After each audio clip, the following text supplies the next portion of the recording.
What's up? That's a funny face. What's up? Your eyes are so glossed over. Yeah, because they were just buffeted by the wind. Do something cool! How was that, bro?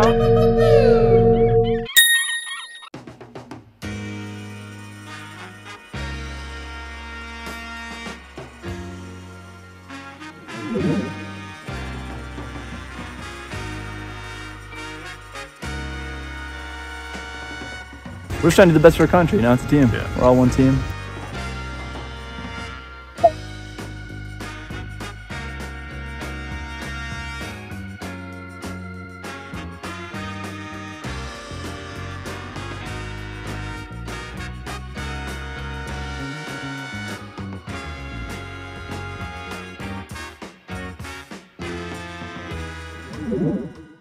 Oh god, look at that balcony, dude. Holy shit.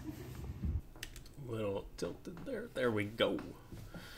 All right, what's up, guys? Welcome back. My name is Nabil Qasim. I do want to start off by acknowledging the irony from when I posted my last video, which was about overcoming this resistance to posting. And it was just poor timing, just because right after I posted that video, some things happened in my life that just kept me busy during that time, and I wasn't able to post.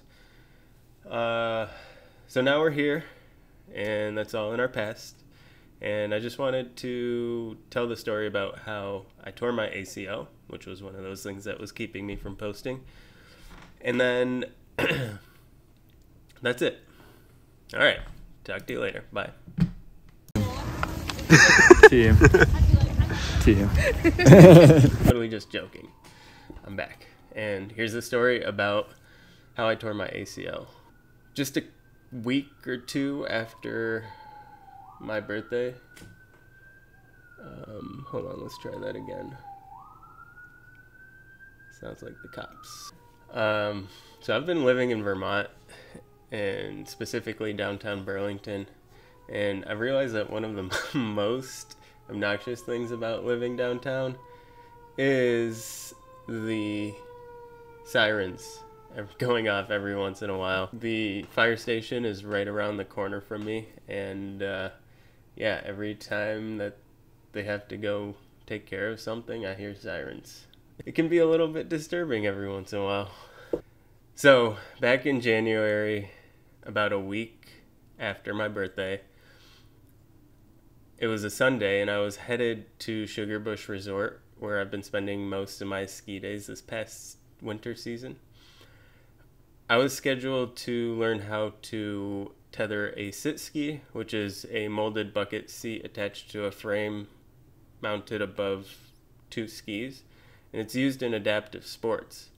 And usually you'll have somebody who needs to ski behind it and tether it to help guide it down the mountain. And then in this case, during the training, there was a 150-pound dummy, luckily not a real person, when I crashed.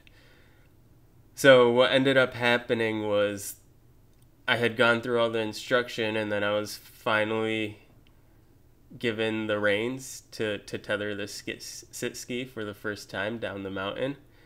And there's this whole process that you have to go through just to get it up the mountain, loading it on the lift and then unloading it. And I was able to get through that successfully. It wasn't the most graceful, but as I was standing there right at the top of the mountain, ready to go, trying to remember everything that I had learned during an instruction,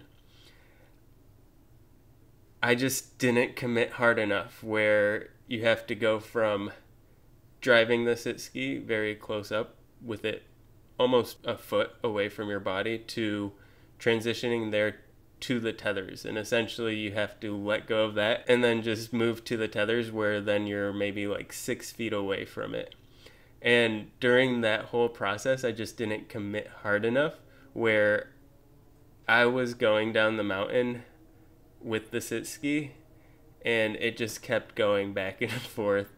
I ended up losing control, ended up into the bushes, and crashed with this thing. 150-pound dummy and a big bucket seat with two skis attached.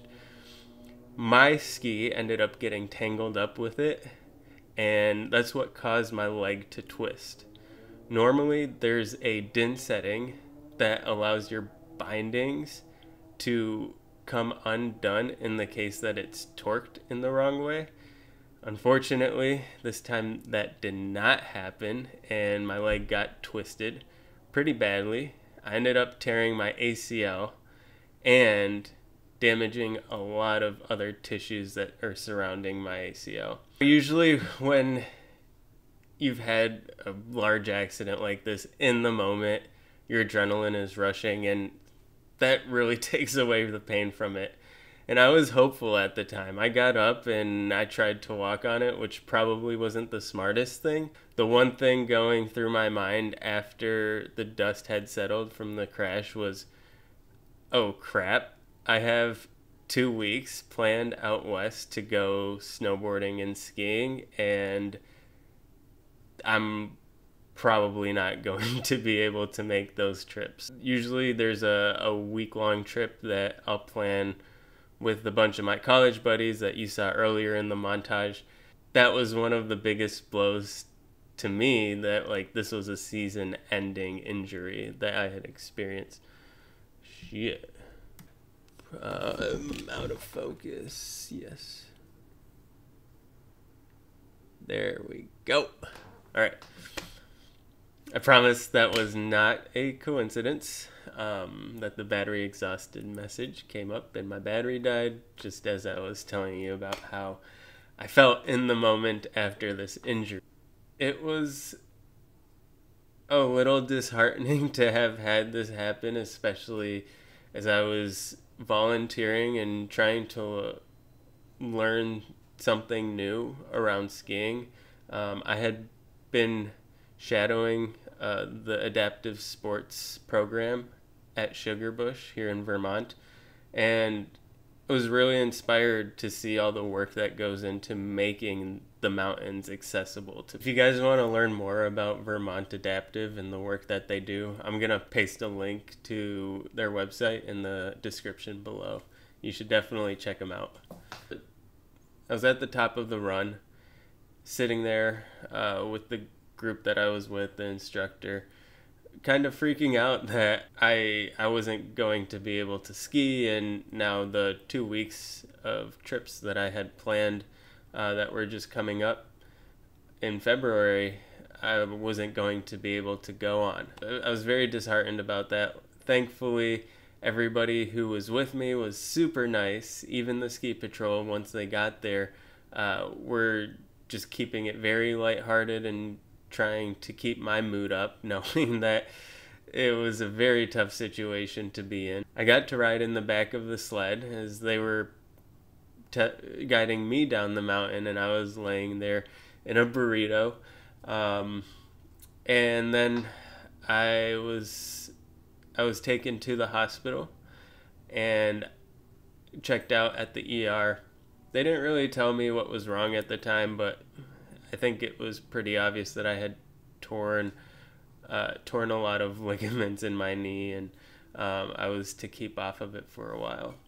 So that's the story of how I tore my ACL. Thank you guys for sticking through the entire video. And if you've also torn your ACL and went through a similar type of experience, let me know in the comments below, or if you have any questions about my own experience, leave it in the comments. If you want to see more of my videos and hear more about my adventure of snowboarding with the torn ACL, please hit the like button and subscribe to my channel, as I'm striving to get to 100 subscribers.